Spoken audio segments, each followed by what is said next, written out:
Welcome to Kailash கறிவேல். எல்லோரும் நல்லா இருக்கீங்களா? இன்றைக்கி நான் கோதுமை மாவில் அருமையான ஒரு தோசை தான் பண்ண போகிறேன்.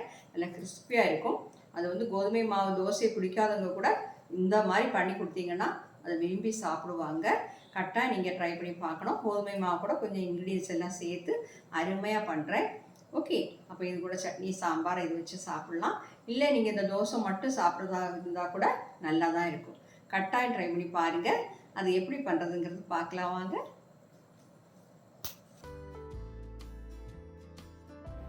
அப்போ நாம் இன்னைக்கு கோதுமை மாவில் கிறிஸ்பியான ஒரு தோசை தான் பண்ண போகிறோம். அதுக்காக நான் ஒரு பவுலில் இந்த மாதிரி ஒரு பவுலில் கோதுமை மாவு எடுத்துருக்கிறேன். எனக்கு இவ்வளோ தான் தேவை, அதனால் நான் இந்த பவுல் எடுத்துருக்கிறேன். உங்களுக்கு ஏது அளவு வேணாலும் நீங்கள் எடுத்துக்கலாம். ஓகே, அதே அளவில் தான் ரைஸ் ஃப்ளோர் அரிசி மாவு எடுத்துருக்கிறேன். அதுக்கு அரை கப்பு ரவையும் எடுத்துருக்கிறேன். இந்த ரவையை போடுறேன் முதல்ல. அப்புறம் கோதுமை மாவு அரிசி மாவு எல்லாத்தையுமே சேர்த்துட்டேன். ரவை அரை கப்பு சேர்த்தா போதும். 1 டீஸ்பூன் சீரகம் போட்டுக்கோங்க. கொஞ்சமாக உப்பு சேர்த்துடலாம். இதை தண்ணி விட்டு நல்லா கரைச்சிக்கோங்க. தண்ணி விட பயப்பட வேண்டாம். கொஞ்சம் லூஸாக இருந்தால் பிரச்சனை இல்லை. நம்ம ரவை தோசை பண்ணுற மாதிரி தான் பண்ண போகிறோம்.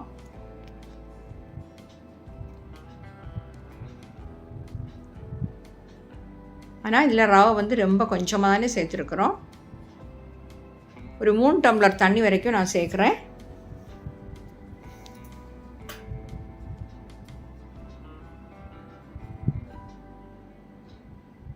கட்டை இல்லாமல் நல்லா மிக்ஸ் பண்ணிக்கோங்க.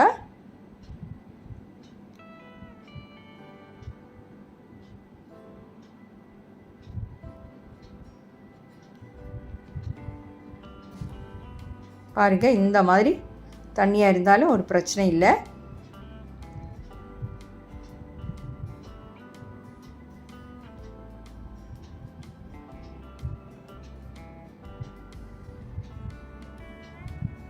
பார்த்தீங்களா, இவ்வளோ தண்ணியாக இருக்குது. இதை நம்ம ஒரு அரை மணி நேரம் மாற்றி வச்சிடலாம். இப்போ அரை மணி நேரம் ஆயிடுச்சு. திறந்து பார்க்கலாம்.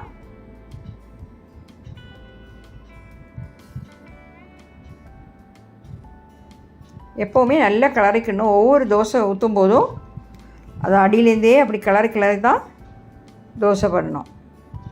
இதில் ஒரு பாதிச்சு பெரிய வெங்காயத்தை பொடி பொடியாக கட் பண்ணி வச்சுருக்கிறேன்.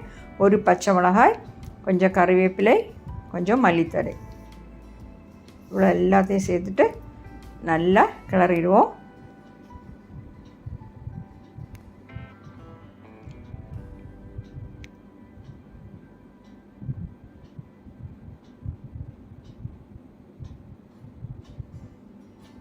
தோசை பண்ணிட வேண்டியது தான்.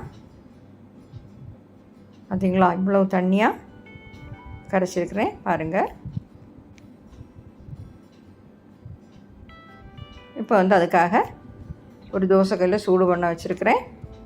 ஆனால் நல்ல சூடாகணும். நம்ம இந்த மாதிரி தோசையெல்லாம் ஊற்றும்போது இந்த கல் நல்ல சூடாகணும். நான் ஆயில் கிரீஸ் பண்ணுறேன்.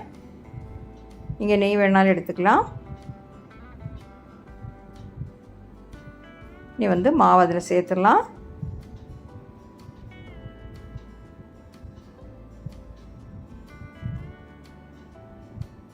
இது எப்படி அங்கங்கே ஹோலாக வரும், அது ஒன்றும் பிரச்சனை இல்லை. அப்படி இருந்தால் நல்லா இருக்கும், கிறிஸ்பியாக கிடைக்கும்.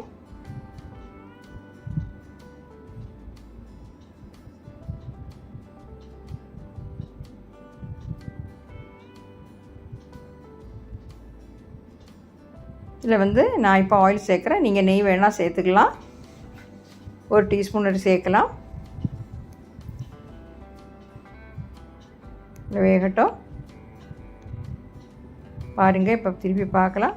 இந்த சைடெல்லாம் நல்லா வெந்துருச்சு. இப்போ இதை மடிச்சிடலாம். பாருங்கள், நம்ம கோதுமை தோசை எவ்வளோ சீக்கிரம் சூப்பராக கிடச்சிருக்கு.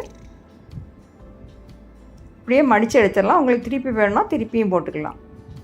இந்த ஹோலெல்லாம் இருந்தால் நல்லா தான் இருக்கும், பிரச்சனை இல்லை. அதே மாதிரி ரவுண்ட் ஷேப்பாக வரணும் அப்படிலாம் கிடையாது. இப்படி நீங்கள் செஞ்சு பாருங்கள், ரொம்ப நல்லா இருக்கும். கோதுமை மாவில் உள்ள தோசைன்னே சொல்ல முடியாது.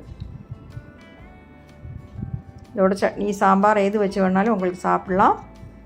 டேஸ்டியான கிறிஸ்பியான கோதுமை மாவு தோசை சூப்பராக கிடச்சிருக்கு. கரெக்டாக நீங்கள் ட்ரை பண்ணி பாருங்கள், பார்த்து உங்கள் ஃபீட்பேக்கை தெரியுங்க. ஓகே, எப்போவுமே நம்ம கோதுமை மாவில் சப்பாத்தி பூரி இதெல்லாம் பண்ணிகிட்டே இருப்போம். ஆனால் ஒரு அவசரத்துக்கு நம்மளுக்கு இந்த மாதிரி பண்ணலாம். எல்லாருக்கும் பிடிக்கும். சீக்கிரமாக பண்ணிடலாம், நம்ம டைம் தேவையில்லை. ஒரு அரை மணி நேரம் நான் ஊற வச்சுருந்தேன், அவ்வளோதான். பாருங்கள், இந்த சைடெலாம் பார்த்தாலே தெரியும் எவ்வளோ கிறிஸ்பியாக இருக்குன்னு பாருங்கள்.